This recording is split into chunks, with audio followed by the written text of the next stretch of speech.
मी या विचार मंचावर ज्या भारतीय बौद्ध महासभेच्या माध्यमातून प्रज्ञा सूर्य भारतरत्न डॉक्टर बाबासाहेब आंबेडकरांनी आपणा सर्वांना एक नवसंजीवनी दिली आणि नवचेतना दिली, या नवसंजीवनीला सूर्यपुत्र भैयासाहेब आंबेडकरांनी अगदी या देशातल्या खेड्यापाड्यात प्रत्येक त्या बांधवापर्यंत पोहोचवलं की ज्याला विवेकी पद्धतीने जगायचं होतं। आणि तोच वसा आणि वारसा जो महाउपासिका मीराताई आंबेडकरांच्या माध्यमातून पुढे आला आणि आजच्या क्षणाला आदरणीय भीमराव आंबेडकर साहेब कार्यकारी अध्यक्ष भारतीय बौद्ध महासभा हे तितक्याच ताकदीने सांभाळत आहे। मी आमंत्रित करते आदरणीय भीमरावजी आंबेडकर साहेबांना की त्यांनी आम्हाला मार्गदर्शित करावं।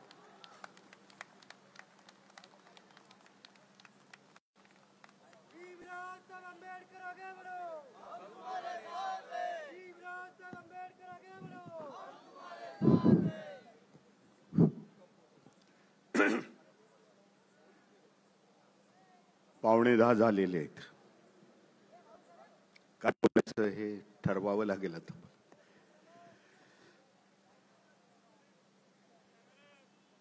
महाकरुणी तथागत भगवान गौतम बुद्ध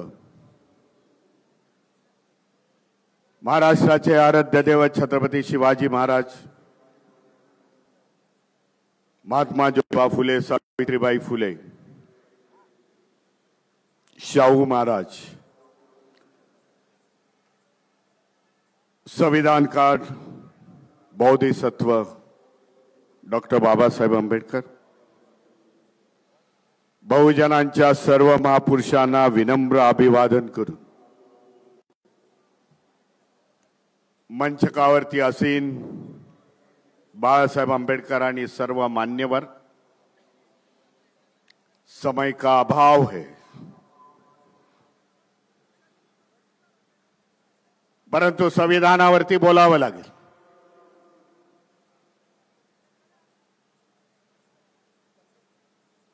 आनंद वाटला एवढ्या मोठ्या संख्येने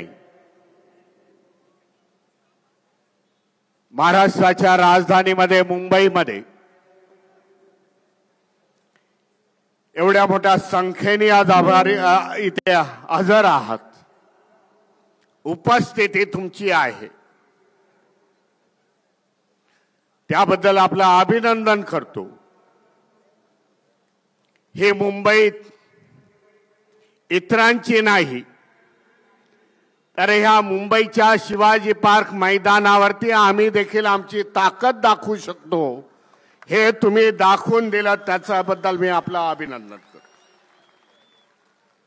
एक निर्णायक ताकद आहे या महाराष्ट्रामध्ये नाही तर संपूर्ण देशामध्ये एक निर्णायक ताकद आंबेडकरवाद्यांची आहे, बहुजन विचारसरणीची एक ताकद आहे।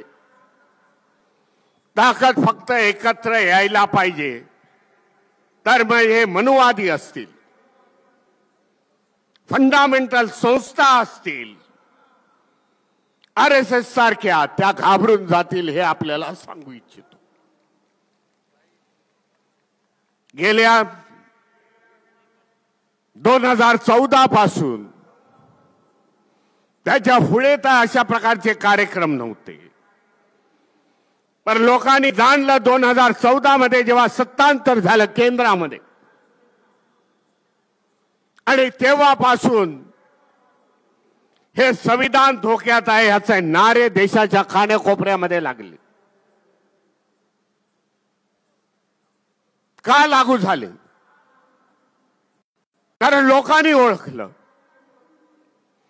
की ही लोक संविधानाच्या विरोधामध्ये आहेत।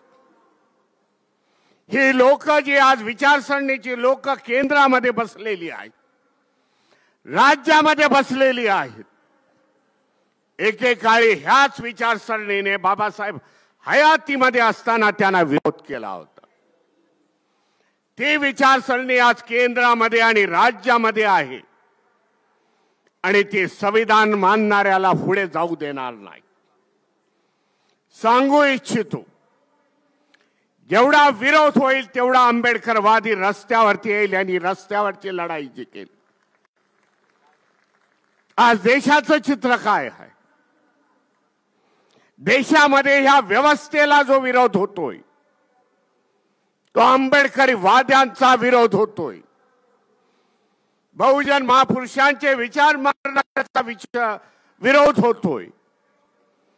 आम्ही संख्या बघत नाही, आमच्या समोर कोण आहे ते बघत नाही, कारण आम्ही भीमा कोरेगावची औलाद आहोत.